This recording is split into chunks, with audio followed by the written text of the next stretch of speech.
Hello అండి. అందరికీ నమస్కారం. నేను మీ సరోజినినండి. సోమవారం రోజున లక్ష్మీ పంచమి అండి. అంటే అమ్మవారికి పూజ చేసుకోవాలండి. సోమవారం రోజు కాబట్టి చాలా మంచి రోజండి. అందుకనే ఇలా మనం ఏదన్నా ఇంట్లో స్పెషల్ పూజ పెట్టుకున్నప్పుడు బయట కానీ, ఇంట్లో కానీ అంతా అందంగా అలంకరించుకోవాలండి.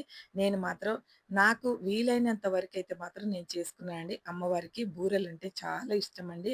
అందుకే అమ్మవారికి ఇష్టమైనయి చేసి పెట్టాలి. ఏదన్నా ఒక వస్తువు అమ్మవారికి పూర్ణాలు, బూరెలు అన్నా చాలా ఇష్టమండి. 2 పేర్లతో పిలుస్తాం వీటిని.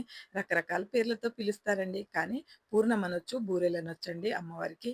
ఏదైనా కూడా పూజ కంటే ముందు ఇలా ప్రిపేర్ చేసుకుంటున్నానండి అమ్మవారికి. ఇంకా పరమాన్నం చేయలేదండి. ఇది మాత్రం ఈ తీపి వస్తువు పెట్టాలని చాలా కోరికగా ఉండేదండి. అమ్మవారి అన్ని వస్తువులు కూడా అమ్మవారికి సంబంధించినయి అన్నీ కూడా పూజకు సంబంధించిన వస్తువులన్నీ ఇలా శుభ్రపరుచుకున్నానండి. అమ్మవారి గజలక్ష్మి దీపంతో సహా అన్నీ కూడా క్లీన్ చేసుకున్నాను. చేసుకొని చక్కగా అన్నిటికి బొట్లు పెట్టుకొని, ఇలా అమ్మవారికైతే నేతి దీపారాధన అండి. లక్ష్మీ కటాక్షం కావాలంటే మనకి తప్పదండి ఇలాగా. మనం చేసే ప్రయత్నం చేసుకుంటూ పోవాలండి. ఎప్పుడైనా కూడా ఆనందంగా నిండు మనసుతో అమ్మవారికి ఈ నేతి దీపారాధన చేయండి. కష్టాల్లో ఉన్న వాళ్ళకి ఎప్పుడైనా అమ్మవారు అస్సలు కాదనదండి. ఇలాంటివి ఎన్నో ఎన్నో పడ్డాను కాబట్టే చెప్తున్నానండి. మనం ఎవరైనా కూడా ఎక్స్‌పీరియన్స్ చేసిన వాళ్ళు చెప్తే మాత్రం తప్పకుండా వినాలండి. ఎందుకంటే అనుభవించిన వాడికే తెలుస్తుందండి దాని విలువ.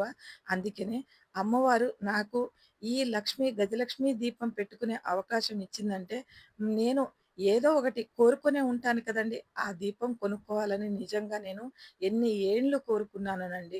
నిజంగా ఒక్క రోజుతో మన పూజ పూర్తయిపోతుంది. ఒక్క రోజుతో చేసేస్తాము అనుకోకూడదండి.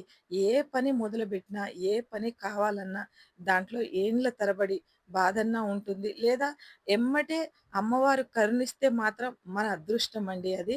అది టైముని బట్టి ఉంటదండి. మనం పెట్టే దీపం కానీ, మనం పెట్టే పూజ కానీ, ఏదైనా మన టైం మంచిగుంటే మాత్రం తప్పకుండా ఆ పూజ వెంటనే ఫలిస్తుందండి. లేకపోయినా సరే వదిలిపెట్టొద్దండి. మనం పట్టుదలగా అమ్మవారికి పూజను చేయాలి. తప్పకుండా గూడా మనం ఎవ్వరైనా కూడా ఏ కష్టాల్లో ఉన్నా కూడా అమ్మవారు ఎక్కడున్నా మనకి అమ్మవారు చెప్పి రాదండి. మనుషుల రూపంలో వస్తుంది. అమ్మవారే రాదు. ఏ మనిషి రూపంలోనైనా మనం కష్టంలో ఉన్నామంటే అమ్మవారు మనకైతే తప్పకుండా వరిస్తుందండి. ఆ మనిషి రూపంలో వచ్చిన అతనే మనకి దేవుడితో సమానమండి. ఎప్పుడూ కూడా మనస్ఫూర్తిగా పూజను చేసుకుంటూ అమ్మవారికి దండం పెట్టేటప్పుడు ఇదే కోరుకోండి. అందరూ బావుండాలి. అందులో మనముండాలి.